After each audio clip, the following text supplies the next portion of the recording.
Baik, selamat pagi semuanya. Namo Sang Yang Adi Budaya, Namo Buddhaya.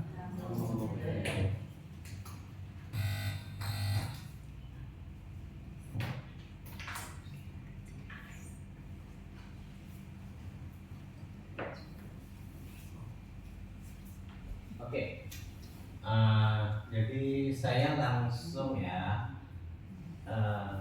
Kita melanjutkan tema ya, masih dari 2 minggu lalu, yaitu motivasi memilih agama Buddha ya. Jadi untuk sahabat Dharma yang kemarin ada ikut, jadi dari 2 minggu lalu itu dengan Romo Budianto kita ada bahas motivasi milih agama Buddha. Jadi kenapa kita beragama Buddha, kenapa kita beragama dan lalu memilih agama Buddha ya. Itu kan ada 2 faktor ya. Ada faktor eksternal, yaitu biasanya mungkin dari pertama udah pasti dari kelahiran, dari keluarga. Yang kedua dari pasangan, dari teman, lingkungan kita. Itu faktor namanya faktor eksternal. Kenapa kita memilih agama Buddha ya. Lalu juga ada faktor internal. Kenapa kita memilih agama Buddha? Bedanya agama Buddha, kenapa kita gak memilih ajaran yang lain? Kenapa kita memilih agama Buddha? Kan gitu ya. Jadi itu faktor internal kita memilih agama Buddha. Misalnya salah satunya adalah adalah ingin masuk surga ya, ingin masuk surga. Lalu kalau yang lebih khusus lagi, terutama di agama Buddha itu apa? Yang masih ingat yang minggu lalu? Dibanding ajaran-ajaran lain, apa yang membedakan ajaran agama Buddha, tujuan akhirnya kita dibanding agama lain? Ya, mencapai nibbana ya. Jadi Buddha tahu gak cuma surga, ternyata surga itu masih alam samsara. Karena kalau kita masuk surga, kita masih bisa lahir lagi, masih bisa menderita lagi. Kalau kita udah mencapai nibbana, kita benar-benar sudah terbebas keluar dari lingkaran samsara itu. Oke, ya. Terus selanjutnya, nah lalu kita ini masih ada hubungannya dengan yang minggu lalu, yaitu memastikan tujuan akhir. Tujuan akhir kita apa sih? Pastikan, ini ada quotes ya, ini dari ini semua materi, semua dari materinya itu sudah dibuat ya oleh Bante Nyanasila. Untuk di bagian ini quotesnya dari Bante, cuma kita sebagai pengkhotbah di sini, kami diminta untuk mengembangkan lagi dari untuk bahan ini. Jadi di sini ada dikatakan, pastikan tujuan akhir Anda dalam belajar Dharma, karena di masa mendatang belum tentu dapat belajar Dharma. Nah, apa maksudnya itu? Ini 3 kalimat ini aja mempunyai arti yang sangat panjang ya, bisa dibahas dalam bahasan yang cukup panjang ya, jadi bisa dikembangkan lagi. Masa mendatang, di sini kan dikatakan karena di masa mendatang belum tentu dapat belajar Dharma. Apa maksudnya? Masa mendatang atau masa depan? Ada lagi agama Buddha. Ya, salah satunya mungkin agama Buddha, kadang tidak ada lagi ya, itu bisa satu. Tapi yang paling ini, kita manusia, kita bisa gak bilang, oh saya manusia, nanti saya biasa rata-rata meninggal mungkin usia 80 meninggal. Kira-kira siapa yang merasa 80 udah cukup, dia udah boleh meninggal gitu? Atau 70 udah cukup lah kehidupan saya, sampai umur 70 udah cukup tua? Atau umur 80 sudah cukup tua? Atau pengen lebih panjang umur lagi? Sampai umur 100 mungkin. Ada dalam sains katanya kalau yang benar-benar ideal itu ya bisa sampai 120 tahun. Nah, setelah ini maunya 120 tahun dalam kondisi badan yang apa? Dalam kondisi badan stroke kayak gitu, 120 tahun kan kayak gitu, tiduran di kasur nggak bisa apa-apain, atau dalam keadaan sehat. Nah, itu nggak ada yang tahu. Apakah umur 100 tahun itu tua? Enggak juga. Apakah 80 tuh sudah cukup? Umur kita sampai 80 saja sudah cukup. Kan kita nggak tahu masa mendatang tuh kayak gimana. Bahkan kita tidak tahu apa nasib kita keluar dari sini. Mungkin pulang dari wihara ini ada kejadian-kejadian yang tidak kita sangka yang juga bisa merenggut nyawa kita. Ya, bisa berbagai banyak hal. Mungkin dari faktor kita meninggal bukan cuma karena sakit, bisa juga karena mungkin kelalaian, kecelakaan, yang mungkin bisa diakibatkan oleh kita. Kalau bukan dari kita, mungkin juga dari orang lain. Orang lain nggak sengaja mengakibatkan kita yang terkena kecelakaan itu dan merenggut nyawa kita. Jadi tidak ada yang mengetahui masa mendatang itu seperti apa. Ya, jadi kadang kan beberapa orang bilang, aduh, tabu, kita jangan ngomongin tentang kematian gitu ya. Padahal di hidup ini satu-satunya yang pasti adalah mati, kematian, meninggal, pasti itu. Nah, di sini ada quotes dari Samyutta Nikaya dari Sagatawagga Ayu Sutta. Setelah duduk, Raja Pasenadi dari Kosala berkata kepada yang terberkahi, sungguh menakjubkan Bante, sungguh mencengangkan Bante, betapa singkat dan menyedihkannya kehidupan manusia ini. Betapa cepatnya kita menuju kematian. Ya, jadi betapa cepatnya, dan ini dalam hal ini Sambagawa setuju, dan Sambagawa setuju bahwa dengan pernyataan dari Raja Pasenadi ini bahwa hidup manusia memang sangat singkat.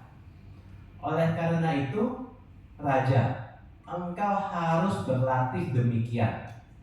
Aku akan melakukan kebajikan. Aku akan menjalani kehidupan yang benar.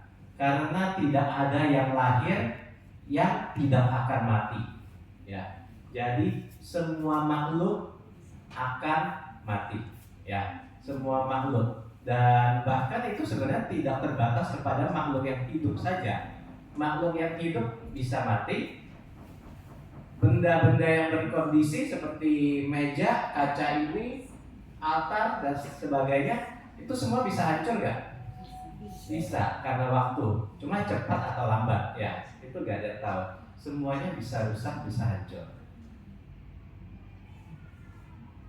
Nah, ini ada bahkan, ya ini masih pernyataan lanjutan ya dari Raja Pasenadi itu. Bahkan ketika seseorang masih bayi, baru lahir dan belum bisa berbaring telentang, ia bisa meninggal. Jadi ketika masih bayi, baru lahir aja sudah bisa meninggal. Bahkan beberapa mungkin masih dalam kandungan itu pun sudah bisa meninggal. Ini sudah terakhir bisa meninggal. Lalu ketika ia sedang merangkak, ia bisa meninggal. Ketika ia sedang berdiri dengan kedua kakinya, ia bisa meninggal. Ketika ia sedang berjalan, ia bisa meninggal. Bahkan ketika ia sedang dalam masa dewasa dan menikmati kesenangan hidup, ia bisa meninggal. Jadi banyak faktor, kapanpun sekali lagi kita bisa meninggal, dan itu adalah hal yang pasti. Ya, itu adalah hal yang pasti. Ya, oke. Lalu setelah meninggal, apakah kita terlahir di mana? Ada yang tahu nggak? Ada yang tahu nggak setelah meninggal terlahir di mana? Ya? Sesuai karmanya, sesuai perbuatannya, betul. Sesuai karmanya, itu yang pasti. Kita nggak tahu di mana kita lahir ya. Bisa di alam bahagia, bisa di alam menderita. Nah, dan mungkin juga bisa terakhir di surga, bisa terakhir di neraka alam menderita, atau bisa juga terakhir di alam manusia. Alam manusia itu sungguh tidak mudah ya, atau sangat sulit untuk bisa terlahir di alam manusia. Enggak gampang.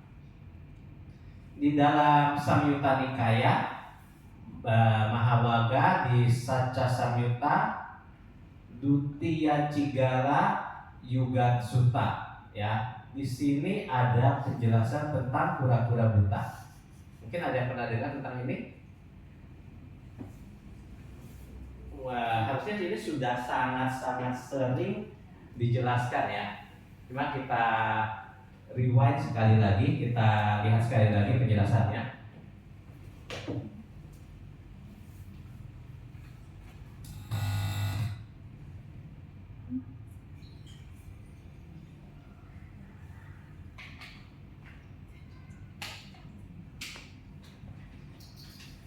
Jadi ini semua ada sutanya ya, dia berdasarkan suta, berdasarkan dari Samyutta. Di dalam sutra ada sebuah kisah seperti ini. Ada sebidang papan yang tengahnya bolong dan terombang-ambing di tengah laut. Ada seekor kura-kura buta yang berenang di laut. Saat mengangkat kepala, kebetulan kepalanya masuk ke tengah lubang papan tersebut. Ini sungguh tidak mudah. Sama halnya dengan manusia. Untuk bertemu dengan ajaran kebenaran, sungguhlah hal yang sulit. Ada seorang anak muda yang ingin mencobanya. Ia lalu mencari sebidang papan dan melubangi bagian tengahnya agar dapat dimasuki kepala. Dengan membawa papan itu, dia pergi ke sebuah kolam yang sangat besar. Dia lalu melempar papan itu ke dalam kolam. Setelah itu, dia juga masuk ke dalam kolam. Semakin dia berusaha, semakin keras berenang, gelombang airnya semakin besar, sehingga papan itu pun ikut bergerak. Lama-kelamaan, papan itu terbawa semakin jauh darinya. Dia merasa sangat lelah. Setelah mencoba sepanjang hari, dia gagal terus. Dia berpikir di dalam hatinya, mata saya dapat melihat. Kolam ini juga tidak terlalu besar. Akan tetapi, setelah mencoba sepanjang hari, saya masih tidak dapat memasukkan kepala ke dalam lubang. Tentu lebih sulit bagi kura-kura buta di tengah lautan itu hingga kepalanya dapat masuk ke lubang saat terangkat. Sungguh, untuk terlahir sebagai manusia dan bertemu dengan ajaran Buddha adalah hal yang sulit. Karena itu, saya harus memanfaatkan waktu untuk melatih diri. demikianlah dia pun meninggalkan keduniawiannya. Setelah menjadi biksu, meski telah meninggalkan keduniawian, dia kerap berbagi dharma di tengah masyarakat.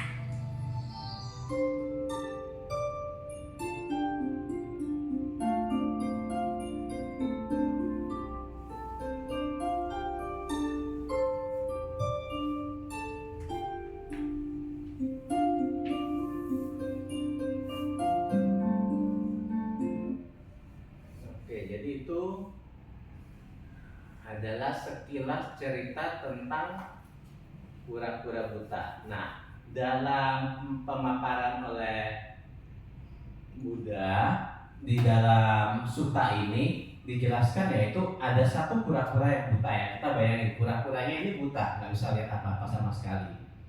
Kura-kuranya itu dia tinggal di dasar lautan. Lalu 100 tahun sekali dia akan berenang naik ke atas.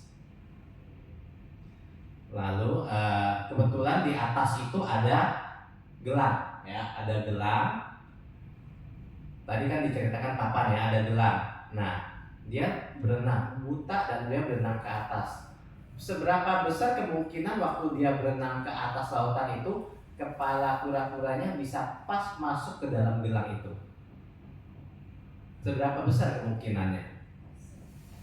Belum lagi ditambah adanya faktor seperti itu kan laut. Laut itu ada ombaknya, ada anginnya, jadi gelangnya gerak-gerak terus.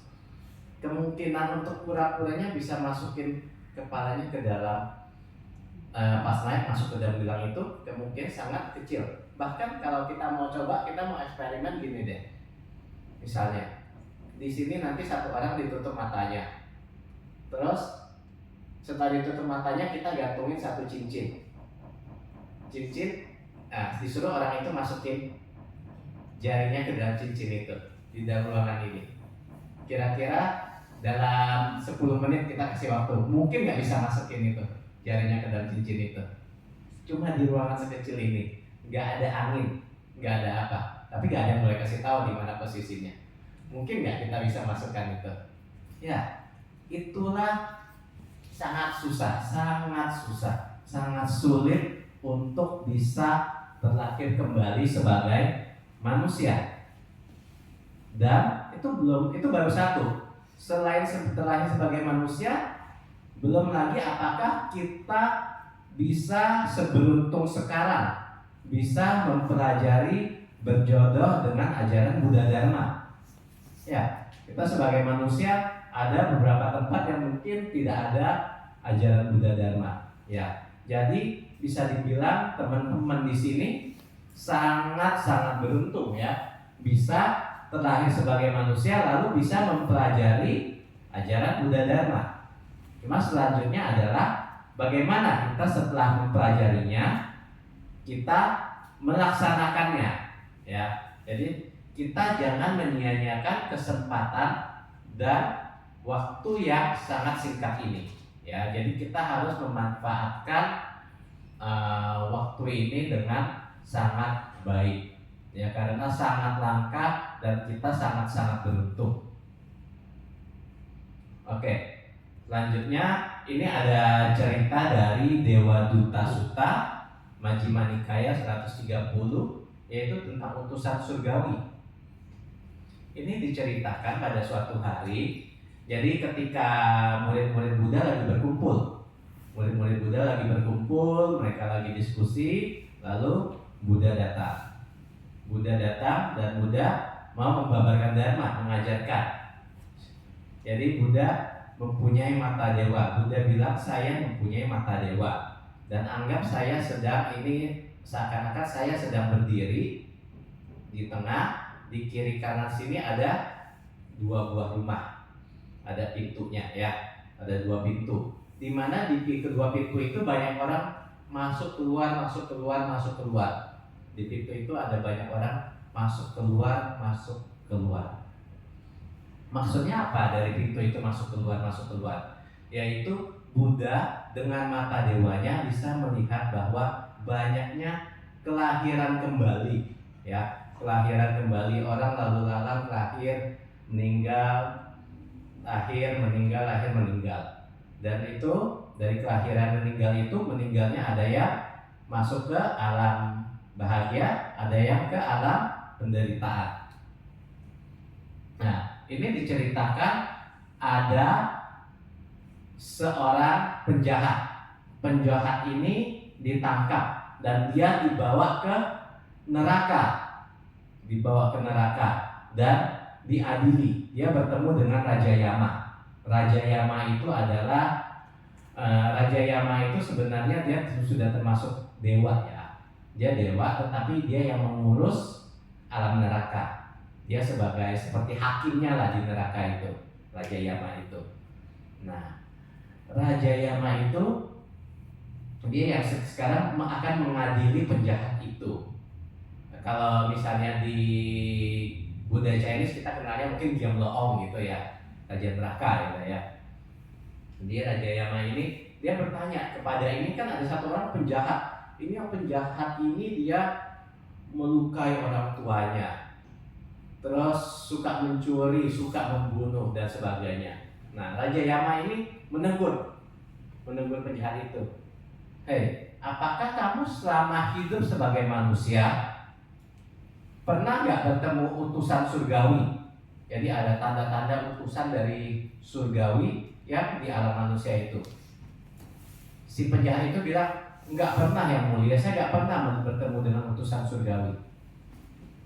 Apakah selama di dunia manusia Anda pernah bertemu dengan kelahiran bayi? Pernah menemukan kondisi kelahiran bayi yang baru lahir? Siapa yang belum pernah lihat ada kondisi yang bayi yang baru lahir? Yang belum ada yang pernah ketemu bayi nggak? Lihat, oh ada kelahiran, ternyata di dunia ini ada loh namanya kelahiran. Pernah kan? Kita tahu ya, di dunia ini pasti ada namanya kelahiran. Ya, kalau Anda melihat namanya kelahiran itu, Anda pasti mengerti semua yang lahir kira-kira pasti kemana? Meninggal. Apakah kalau meninggal itu, apakah kalian masih berani berbuat jahat? Itu satu sebenarnya pertanda bahwa kita kalau melihat kelahiran, oh ada kelahiran. Setelah kelahiran itu ada kematian. Ya, itu harusnya menjadi sebuah pengingat kita. Jadi setiap kita ada melihat bayi-bayi di jalan, kita lihat, oh iya ini ada bayi baru lahir. Berarti kita juga nasibnya sama seperti bayi itu. Ya, cepat atau lambat kita bisa meninggal. Kenapa? Kita mau menyia-nyiakan waktu kita dengan berbuat hal-hal yang tercela atau jahat, kan gitu. Lalu ditanya lagi, kamu pernah gak melihat utusan surgawi kedua? Utusan surgawi kedua apa? Orang tua. Orang tua. Jadi orang yang umurnya sudah tua, kita semua akan menjadi orang tua. Ya, mungkin gak semua ya. Ada yang benar-benar tua ya. Tua dalam artian di sini, mungkin kalau di sini kita di bulan bahagia, standarnya bulan bahagia umur 50 sudah dianggap tua gitu ya. Sudah dianggap usia lanjut ya, umur 50 ya. Itu berdasarkan ADART-nya dari bulan bahagia, itu orang tua. Ya, apakah menjadi tua? Lalu apakah kita bisa menjadi tua? Apakah kita mau menyia-nyiakan waktunya kita lagi? Apakah kita mau berbuat kejahatan? Kita nggak mau banyak-banyak berbuat kebaikan. Ini adalah utusan surgawi kedua yang mengingatkan kita lagi untuk selalu berbuat baik, jangan berbuat jahat. Lalu utusan surgawi ketiga adalah orang sakit. Ya, kita juga diingatkan lagi bahwa kita sebagai manusia bisa menjadi sakit.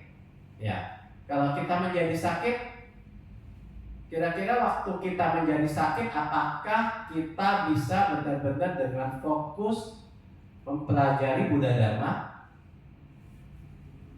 Enggak ya. Jadi kita harus lebih memanfaatkan waktu kita ketika kita lagi sehat.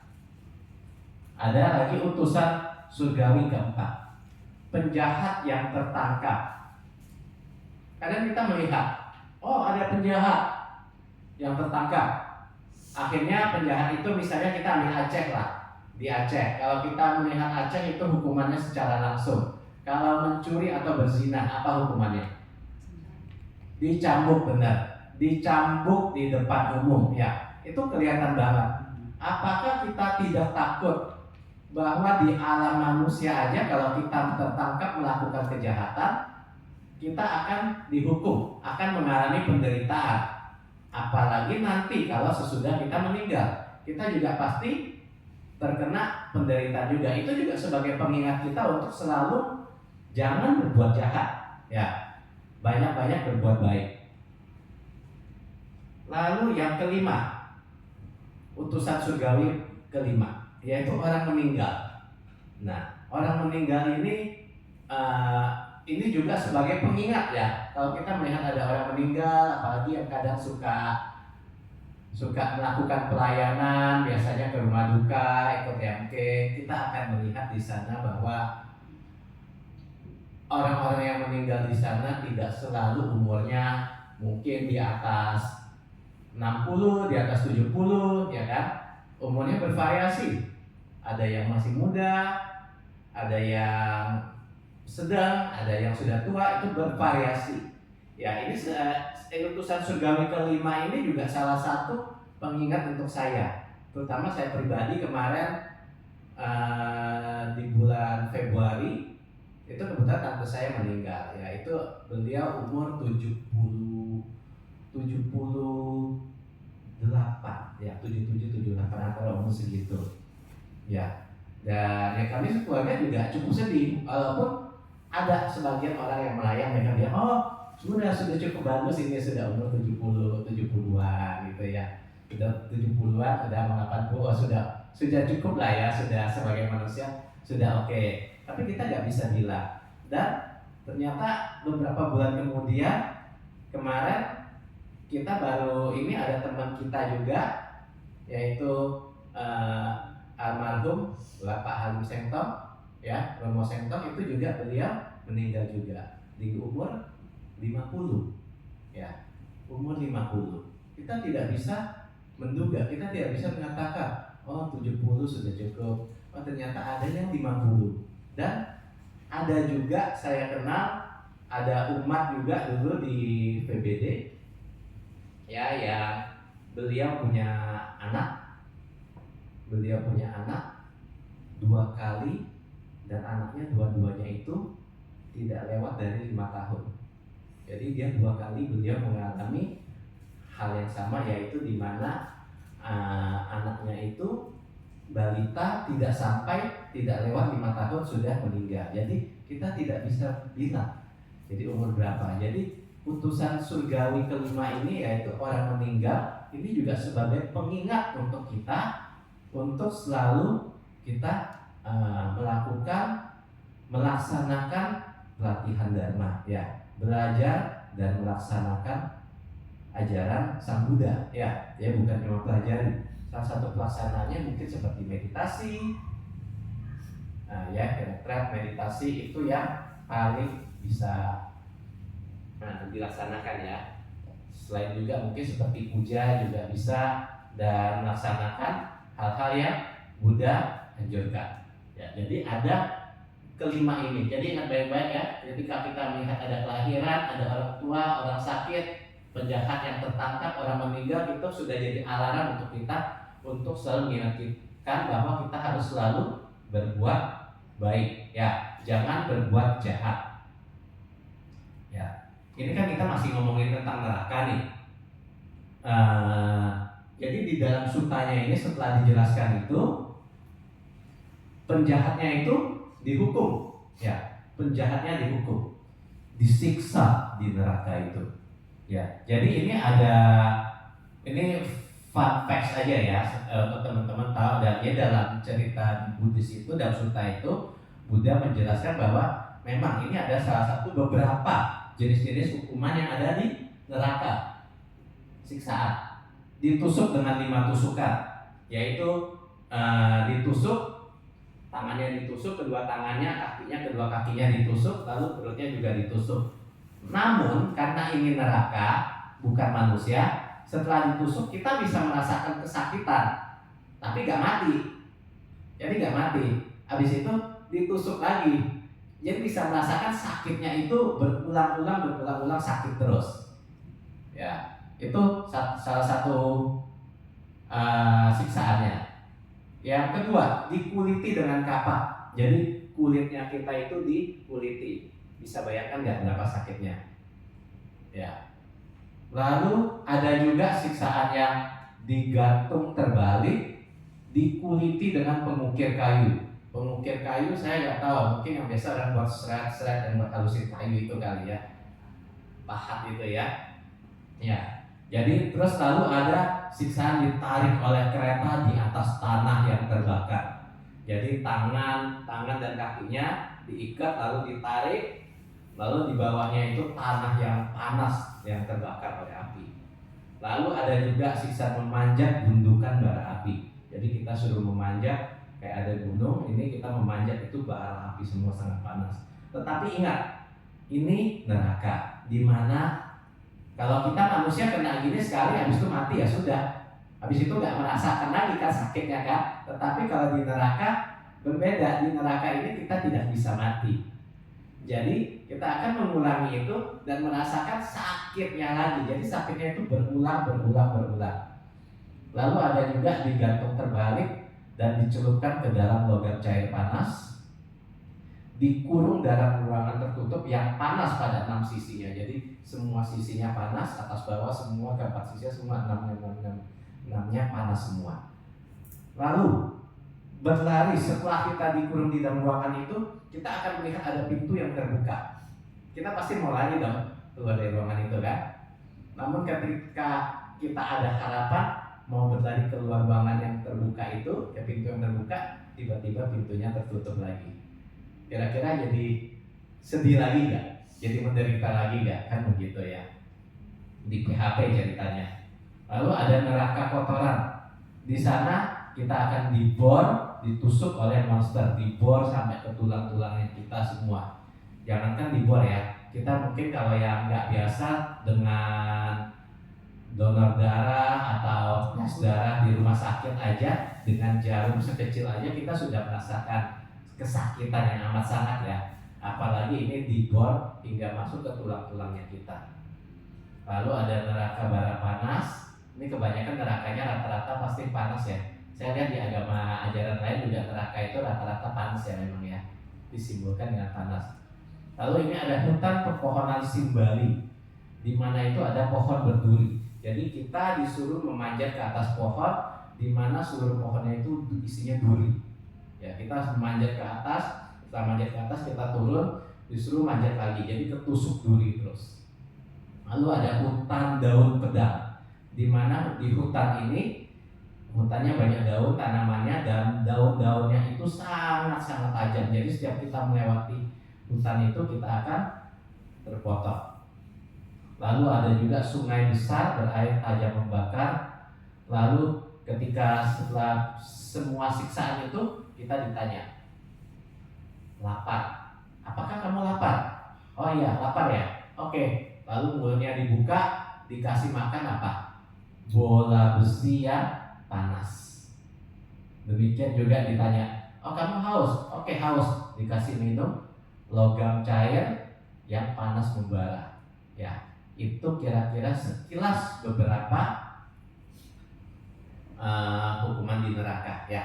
Jadi jangan sampai masuk neraka deh, gak enak ya. Baik, cepat-cepat tobat lah ya. Oke, selanjutnya ini kan Raja Yama nih ya.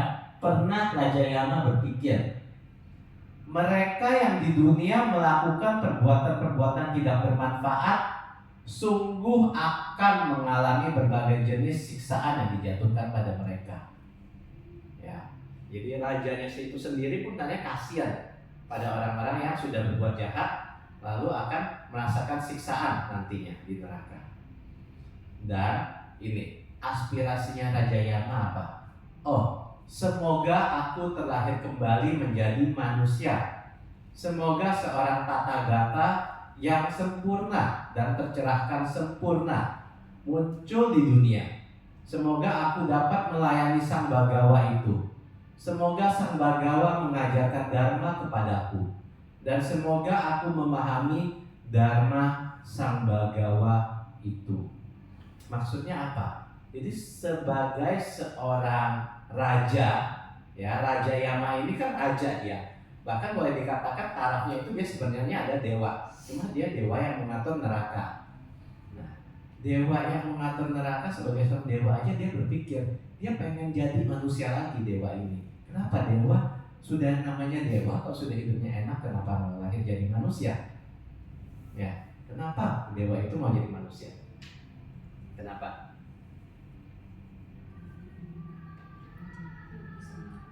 Ya, karena kelahiran sebagai seorang dewa itu kita sangat susah untuk dapat kesempatan melakukan hal bajik. Karena di alam dewa kita dapatnya senang-senang terus. Ya senang-senang terus kita nggak bisa banyak bantu orang. Jadi kita tidak bisa mengumpulkan pahala, tidak bisa naik ke tingkat yang selanjutnya lebih tinggi. Ya, itu. Dan kelahiran di alam rendah pun begitu. Sangat jarang kita di alam rendah bisa dapat kesempatan mempelajari Dharma. Ya, Apalagi waktu disiksa-siksa gitu, mana mungkin kita bisa fokus mempelajari dharma. Itu sudah tidak mungkin ya, sangat susah, sangat kecil. Kecuali memang waktu atau hukumannya sudah selesai, terlahir kembali di alam lain, nah mungkin itu masih bisa ada kesempatan lagi belajar dharma. Tetapi satu-satunya tempat, satu-satunya alam di mana kita bisa memupuk kebajikan adalah di alam manusia. Ya silakan. Kalau umpama yang kelahiran di alam beta, terus pada saat dia dilahirkan di alam beta, pada saat di alam beta itu muncul kesadaran. Itu bagaimana? Muncul kesadaran. Oke, jadi kalau ada yang terlahir di alam peta itu kan alam setan ya. Lalu muncul kesadaran. Bagaimana? Kalau itu jujur saya kurang mengerti juga, saya belum pernah baca dan mungkin saya juga agak ingat kalau saya pernah mengalami hal itu. Belum pernah terlahir di sana, saya kurang ingat. Ya jujur itu saya belum pernah ini sih. Nanti mungkin kita pelajari ya, atau teman-teman ada yang bisa sharing, ada yang mengerti mungkin bagaimana kalau ketika kita sedang terlahir di alam-alam menderita, lalu tiba-tiba muncul satu aspirasi baik gitu ya, aspirasi baik, kesadaran untuk lalu berubah gitu ya, mungkin kayak gitu ya. Ya mungkin kalau dengan kayak gitu buah karmanya mungkin itu bisa dibilang ya. Nanti kita pelajari kembali ya, nanti kita cek lagi ya. Terima kasih, pertanyaan yang bagus. Oke. Jadi bisa, itu bukan nggak bisa. Kemarin saya sempat baca. Jadi kemungkinannya sangat kecil untuk bisa mempelajari dharma. Itu kan disebutkan di dalam sutta begitu, kemungkinannya kecil. Tapi berarti bukan tidak ada kemungkinan. Berarti masih ada kemungkinan untuk bisa tersadarkan ya. Untuk bisa tersadarkan kemungkinan masih ada ya. Oke. Balik dulu. Jadi di sini dikatakan, semoga aku terlahir kembali menjadi manusia. Jadi beliau aspirasinya bukan hanya terlahir menjadi manusia, tetapi setelah menjadi manusia, beliau juga berharap bisa bertemu dengan seorang tathagata yang sempurna, dapat melayani sang bagawa, lalu dapat menerima pelajaran dharma dari sang bagawa ya. Jadi itu aspirasi yang sangat mulia dari Raja Yama itu, dari Raja Setan. Lalu Buddha berkata, para biku, aku mengatakan hal ini kepada kalian bukan sebagai sesuatu yang kudengar dari pertapa atau brahmana lain. Aku mengatakan hal ini kepada kalian sebagai sesuatu yang sebenarnya diketahui, dilihat dan ditemukan olehku sendiri. Jadi di sini Buddha bersaksi bahwa ini semua Buddha sudah melihat, sudah mengalami, sudah melihatnya sendiri. Jadi Buddha sudah mengetahui ini sendiri secara nyata adanya. Ya. Oke. Lalu lanjut. Itu adalah apa yang dikatakan oleh sang bagawa. Setelah yang sempurna mengatakan itu, sang guru berkata lebih lanjut. Walaupun diperingatkan oleh para utusan surgawi, banyak yang lalai dan orang-orang sungguh akan berduka cita dalam waktu yang begitu lama, begitu pergi ke alam rendah. Jadi ingat ya, kita sudah diingatkan ya. Jadi ingat ya, hari ini tanggal berapa? 3 Mei ya? 4 Mei ya. Jadi hari tanggal 4 Mei saya sudah membantu mengingatkan kembali 5 utusan surgawi tadi. Apa aja tadi yang 5 itu? Kelahiran, orang tua, sakit, meninggal, penjahat yang ditangkap ya. Jadi kalau kita melihat hal-hal begitu, hendaklah itu menjadi satu pengingat untuk kita untuk takut ya, takut melakukan perbuatan jahat ya. Jadi jangan sampai udah diingetin. Nah di sini Buddha mengatakan sudah diperingatkan, sudah diingetin, tapi banyak yang tetap lalai dan akhirnya akan menderita. Ya. Nah, namun kalau orang yang mereka tidak lalai dan lalu mereka melakukan hal baik, Mereka akan berdiam dalam kebahagiaan karena mereka aman dan mencapai nibbana di sini dan saat ini. Jadi untuk orang-orang yang sadar,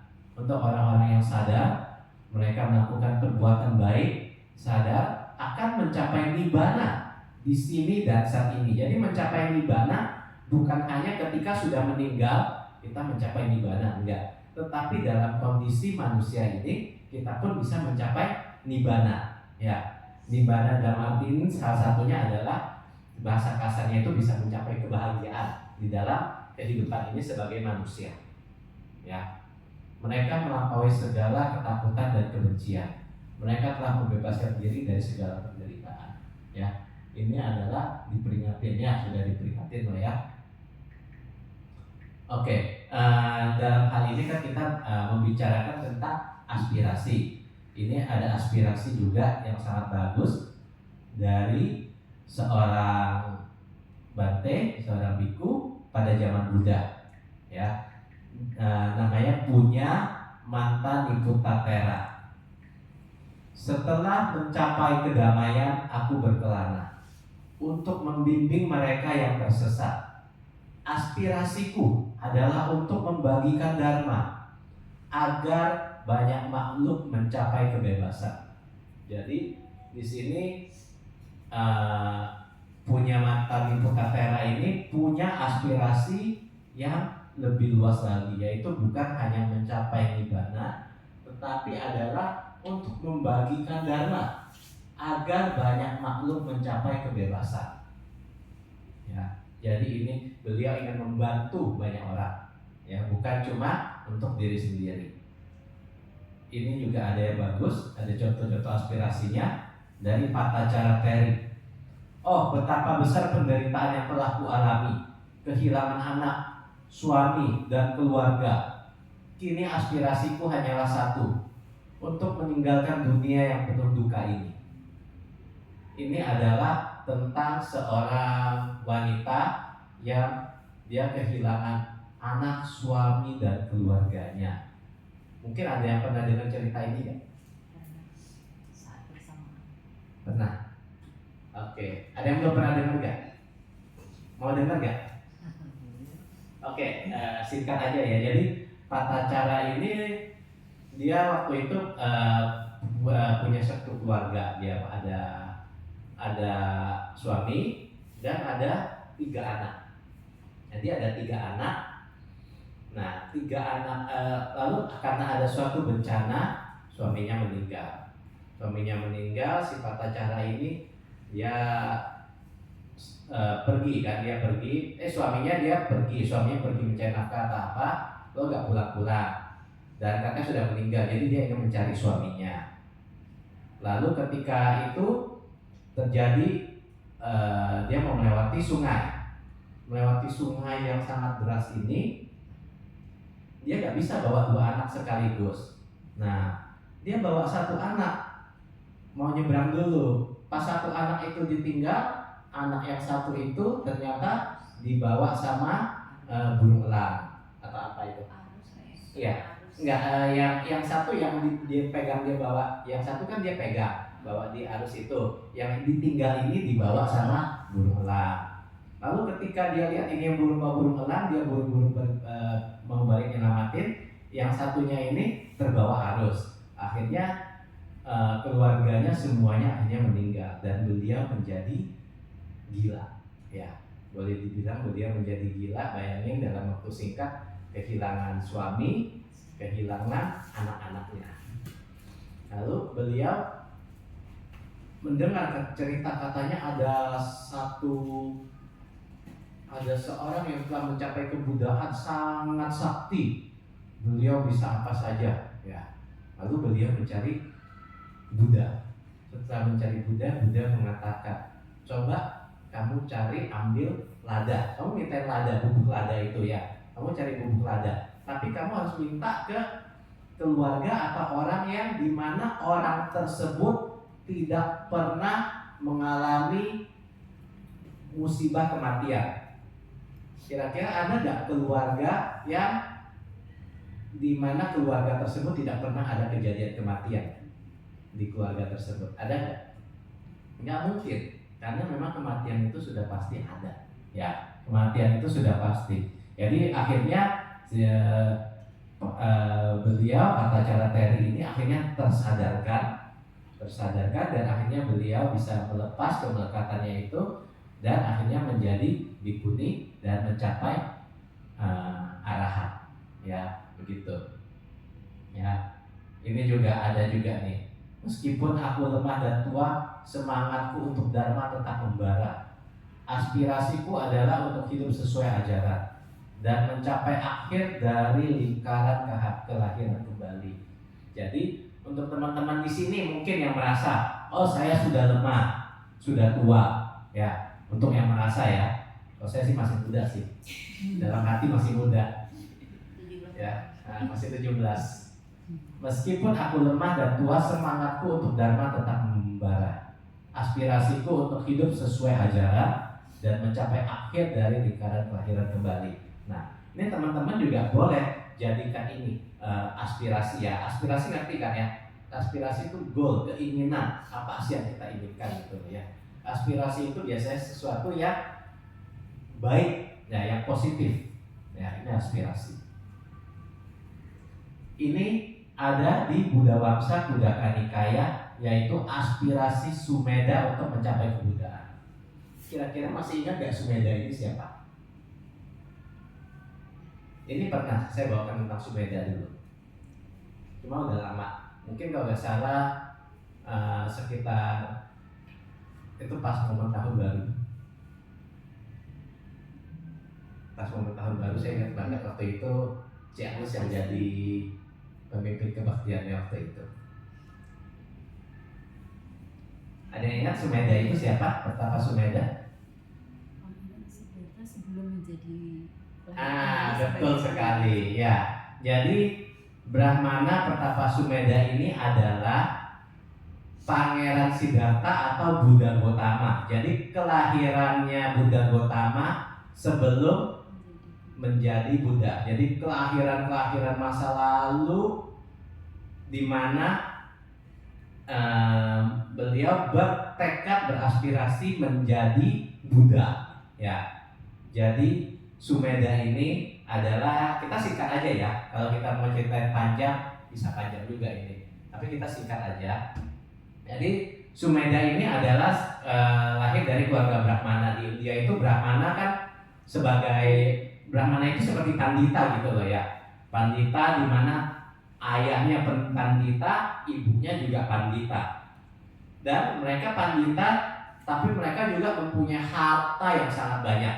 Jadi Brahmana Sumedha ini selain dari kedudukannya sebagai Brahmana, namun sebagai duniawi dia juga mempunyai harta yang sangat banyak. Lalu suatu hari Sumedha ini orang tuanya meninggal berarti yang sekarang yang mewarisi hartanya ini semua siapa? Sumedha. Nah, Sumedha ini dia berpikir, orang tua saya Brahmana, dua-duanya sudah orang ini, tapi setelah meninggal hartanya satu pun nggak ada yang bisa dibawa. Bisa nggak dibawa hartanya? Harta-harta seperti uang itu semua bisa nggak dibawa setelah meninggal? Nggak bisa. Jadi akhirnya Sumedha ini menyumbangkan semua harta-hartanya ini ya. Jadi beliau melakukan mahadana. Jadi hartanya itu super luar biasa banyak. Jadi beliau itu sumbangkan semua hartanya di sini. Dan ketika itu setelah menyumbangkan, beliau lalu pergi bertapa. Dan setelah bertapa, beliau bertapa ya sampai masuk ke jana, dan akhirnya waktu itu beliau mendengar kabar bahwa ada seorang Buddha yang bernama Buddha Dipankara. Jadi ada seseorang yang sudah mencapai kebuddhaan dan nama Buddhanya ada Buddha Dipankara. Ya, jadi lalu di sana beliau beraspirasi. Beliau ingin menjadi seperti Buddha Dipankara. Beliau mau nanti kalau saya sudah meninggal, saya mau terlahir kembali menjadi seorang Buddha, seorang Tathagata. Gimana caranya? Waktu itu beliau melihat Buddha Dipankara berserta ratusan muridnya mau berjalan. Lalu Petapa Sumedha ini melihat itu jalannya berlumpur, kotor. Kasihan banget kalau Buddha dan murid-muridnya berjalan lewat sana, nanti kakinya mereka kotor. Lalu Petapa Sumedha ini tiduran di atas lumpur itu. Dengan tujuan apa? Dengan tujuan untuk menjadi jembatan, ya, agar Buddha Dipankara dan murid-muridnya berjalan di atas tubuhnya Sumedha ini agar kaki mereka tidak kotor, gitu. Jadi dengan melakukan kebaikan, dengan melakukan kebajikan ini, Petapa Sumedha ini beraspirasi, ya, aspirasi, mempunyai keinginan positif bahwa aku akan berusaha sekuat mungkin untuk mencapai kebuddhaan. Ya, aku akan mencapai kebuddhaan. Ini aspirasi pertama. Yang kedua, yang lebih hebat lagi apa? Apa gunanya secara egois keluar dari lingkaran kelahiran sendirian? Apa gunanya? Dia berpikir, kalau saya mencapai Buddha sendirian gitu aja, kok mungkin egois gitu ya, katanya begitu. Padahal aku adalah seorang manusia luar biasa yang memiliki kebijaksanaan. Aku akan berusaha mencapai kebuddhaan dan membebaskan semua makhluk, termasuk para dewa, dari lingkaran kelahiran yang merupakan lautan penderitaan. Jadi Petapa Sumedha ini bukan cuma mau menjadi Buddha, tapi mau menjadi Buddha yang bisa membebaskan seluruh makhluk termasuk dewa agar bisa lepas dari roda samsara ini. Aku akan menolong banyak makhluk keluar dari lingkaran kelahiran yang merupakan lautan penderitaan. Demikianlah pikirannya bercita-cita untuk menjadi Buddha. Jadi untuk teman-teman tahu, Buddha itu ada 3, ya. Buddha itu ada 3 levelnya, ya. Dalam mencapai nibbana, selain menjadi Buddha, bisa juga menjadi arahat, ya. Ada arahat, lalu ada 3 tingkatan Buddha. 3 tingkatan Buddha, ada Sravaka Buddha, ada Samasam Buddha, sama satu lagi apa ya? Paceka Buddha. Betul sekali. Jadi kalau Paceka Buddha itu kan yang belajar sendiri ya, kalau nggak salah ya. Ya, belajar sendiri namun tidak bisa mengajar. Jadi menjadi Buddha udah untuk diri sendiri aja, nggak bisa ngajarin orang lain. Nah, lalu ada Sravaka Buddha, yaitu dengan semangatnya belajar dari guru lain dan menjadi Buddha. Tapi tidak bisa ngajar juga, tidak bisa ngajar. Nah, di zaman sekarang kita ini kebetulan yang kita dapat adalah dari kita bisa berjodoh dengan Sama Sambuddha, Buddha Gotama. Buddha Gotama itu punya gelar atau tingkatan itu Sama Sambuddha. Apa bedanya Sama Sambuddha dengan Paceka Buddha dan Sravaka Buddha? Ya, Sama Sambuddha ini beliau bisa ngajarin kita dharma, bisa ngajarin dan tahu cara ngajarinnya kita gimana supaya kita bisa menjadi terlepas dari roda penderitaan ini. Jadi beliau tahu caranya ngajarinnya, misalnya tahu, misalnya Maklik pinternya bahasa Indonesia, beliau bisa ngajarin pakai bahasa Indonesia, akhirnya ngerti. Mungkin tahu nanti Bu Alia bisa bahasa Bali, diajarnya pakai bahasa Bali, jadi akhirnya mengerti juga gitu ya kan. Kalau misalnya yang nggak ngerti nanti diajarin pakai bahasa Inggris, orang Indonesia terus nggak ngerti Inggris diajar pakai bahasa Inggris, kira-kira ngerti nggak? Nggak bisa, pelajarannya nggak dapat. Nah, kalau Sama Sambuddha itu beliau bisa mengerti, dia bisa mengajar dengan berbagai cara, dengan berbagai metode sehingga orang tersebut bisa mencapai kebuddhaan. Itulah hal yang paling luar biasa, kekuatan paling luar biasa dari Sang Buddha. Nah, ini juga ada aspirasi Sumita. Sumita itu ya saudara. Jadi ketika pada momen Petapa Sumedha menjadi jembatan untuk dilewati Buddha di Pankara itu, Sumita juga beraspirasi. Yang mulia Pertapa, selama waktu yang akan engkau jalani dalam mencapai kebuddhaan, semoga aku dapat selalu menjadi pendampingmu. Akhirnya ya saudara ini atau Petapa Sumita ini setiap kali terlahir selalu menjadi istri dari Petapa Sumedha. Ya, jadi itu secara singkat bahwa kita sebagai manusia sekarang, apalagi sebagai makhluk yang sangat beruntung terlahir sebagai manusia dan bisa mempelajari agama Buddha, marilah kita semua mempunyai ya, memiliki, teman-teman pikirkan hari ini ya, apa aspirasi, apa tujuan yang ingin dicapai. Masukkan itu dalam hati, masukkan itu dalam doa, masukkan itu dalam doa. Setiap kali kita berdoa, setiap hari kita berdoa, setiap kali kita melakukan perbuatan baik, selalu ucapkan aspirasi itu. Apakah misalnya, semoga saya bisa terlahir kembali menjadi manusia dan berjodoh dengan ajaran Buddha Dharma. Ya, kalau jujur itu saya terinspirasi. Kebetulan kemarin saya kalau ke sana pernah dengar dari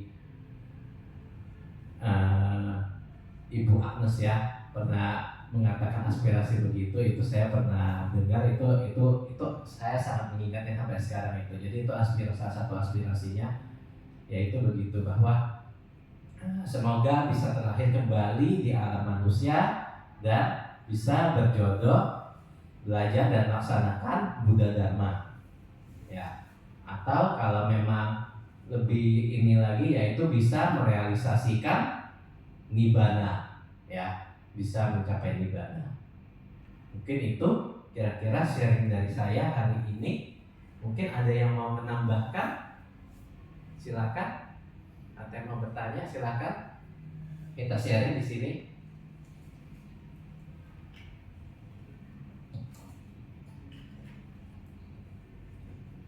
Jadi ini ya, udah ada 3 bagian, yaitu dari Bante Sila. Jadi Bante di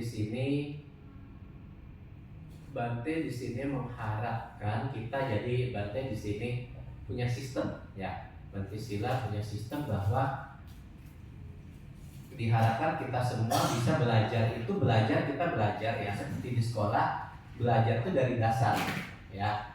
Belajar dari dasar, dari SD kelas 1, kelas 2, kelas 3, kelas 4. Jadi bahannya itu pun berurutan ya. Jadi Bante di sini sistemnya adalah memang jadi temanya itu adalah sambung menyambung. Jadi untuk teman-teman yang sudah hadir sekarang, usahakan untuk selalu hadir tiap minggu karena ini temanya nyambung ya. Kalau teman-teman ikut di sini, biasa Bante juga ada namanya KDAB, kursus dasar agama Buddha.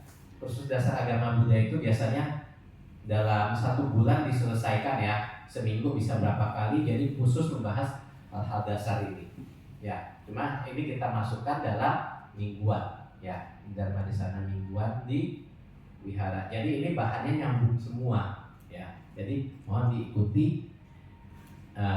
Jadi biar ada mendapatkan manfaat juga ya. Jadi bukan sekedar itu. Kalau dulu kan kita sistemnya berbeda ya. Kalau dulu kan sistemnya mungkin saya bawain Dharma Desana apa, nanti Romo Tony bawain Dharma Desana apa, nanti Romo Budi bawain Dharma Desana apa. Memang semuanya Dharma, tapi kan nggak nyambung gitu ya. Nah, kalau dari Bante Sila sekarang bahannya itu semua nyambung. Jadi mulai minggu depan kalau nggak salah nanti Romo Budi atau Bante Cita, kayaknya Bante Cita ya, minggu depan ya akan ada bawa 1 tema juga yang akan nyambung juga ya. Mungkin itu. Terima kasih atas perhatiannya ya. Semoga kita semua bisa mempunyai kita bisa selalu ingat oleh 5 utusan surgawi ini dan bisa mempunyai aspirasi yang akan membawa kebaikan untuk kita semua. Nabi Sata Bhakti Sukitata, semoga semua makhluk berbahagia. Nama saya Adi Budaya, nama budaya.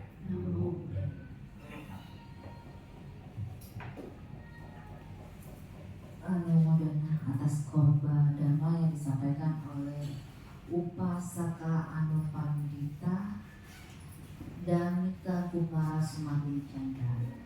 Semoga khotbah dhamma ini dapat membawa manfaat serta kemajuan batin untuk kita semua dan semua makhluk. Sadhu, sadhu, sadhu. Selanjutnya kita akan lakukan kebajikan dengan dana paranita.